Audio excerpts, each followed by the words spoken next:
Hello and welcome back to my channel. My name is Rachel and we are going to be talking about all things tech. Today, I am going to introduce you to the tech stack that organizes and optimizes my work and my life. Anyone that knows me knows that I love tech. I use AI, I use all kinds of platforms to really optimize, run, and streamline my business as well as the business for my clients. I know tech can sometimes really consume everyday life in maybe not so good ways, especially if it comes to things like social media. However, there are so many amazing companies, apps, platforms that really do such a good job in operationalizing and creating a better system to really free up a lot of energy and time so that you can focus on what actually matters. Before I actually get into the tools that I use, I thought I would take a little bit of a step back to show you exactly what it is that I'm up to so that you'll better know how these tools help my business. So I am a creator, but I have pivoted and evolved, and I've incorporated other areas of my business that really feel a lot more aligned for this season of my life. This goes back to the video about how I was a management consultant. I am now actually a consultant and a coach for solopreneurs, founders, and business owners who really want to scale and grow their business, as well as how this aligns with what their life vision is. So these are just some of the tech tools that I use. I'm going to make this video as comprehensive as possible, but the most comprehensive view to take a look at my complete tech stack is through the downloadable PDF that I have. The link is in the description box below, really outlining exactly which tools I use in what area of my business. Oftentimes, the clients that I support are at the beginning of their business journey. So when you are really trying to grow a business and a brand, there's so many different areas to focus on. If you are someone that works by yourself or you have a very small team, the resources are limited. So really knowing what tools and which pieces of the operations are most important are really going to free up a lot of your time and efficiency in the business.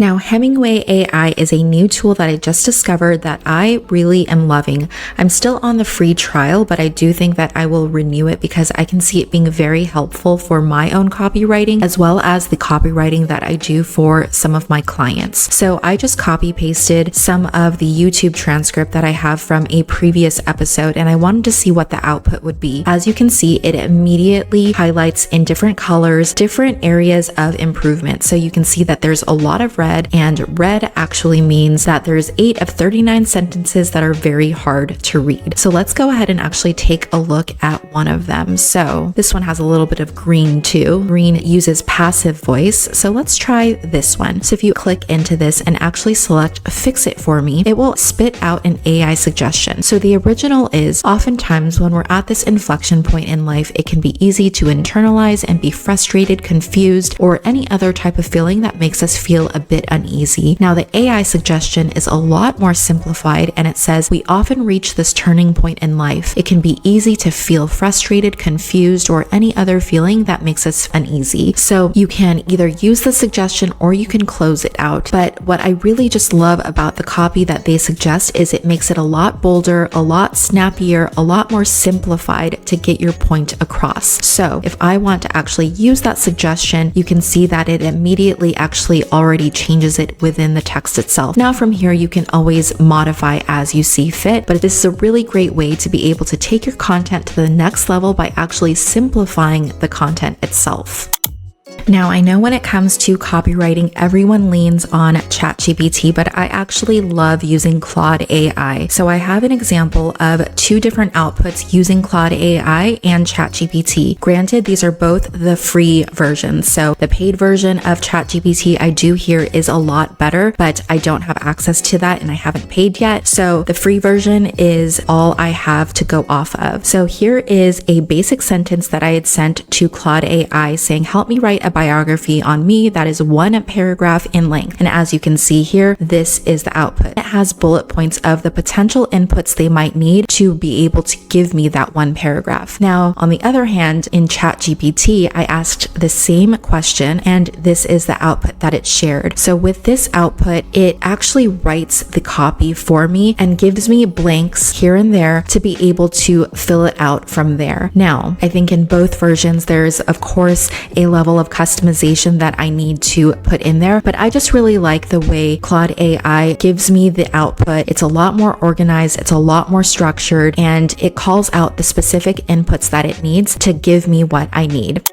Anyone that knows me in my real life knows that I talk about Otter AI all the time. So essentially what it does is it joins all of your virtual meetings and it takes screenshots if anything is being shared on the screen. It also, of course, records the whole conversation that is being had. At the end of it, what you can do is you can actually ask it what the action items are. Before I actually click on this, what you see here on the left-hand side is actually a voice note that I had left to myself. So a lot of times when I go out on walks, I generate a lot of ideas. And when I have ideas, I want to be able to capture them. So I send myself a voice note using Otter AI on the mobile app. And now these are all of the action items that came up out of a note that I had sent to myself on a walk. So it's a really efficient way to be able to capture, have action items, have a plan moving forward.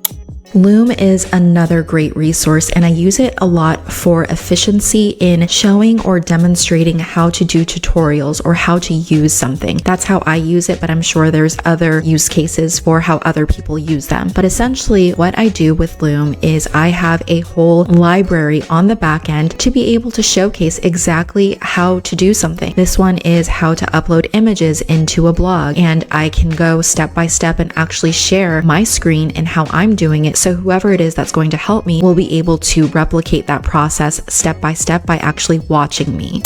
The next tool that I absolutely love is Canva. I use it for all of my design needs. So this is a graphic that I created for a social media post. I have mentioned in a previous episode that I use this for my podcast cover art. I also use this for my deck purposes. This is something that I created for a corporate workshop I did around the art of harmony in work and life. And then also, of course, I use it for my YouTube thumbnails. So the feature that I actually really like on the paid version, which I do have, I like the fact that you can erase the background and create a little bit more dimension in the images that you create. If you have any sort of design need and you're looking for an outlet to be able to use your creativity as well and really add your style and your personality, then I highly recommend Canva.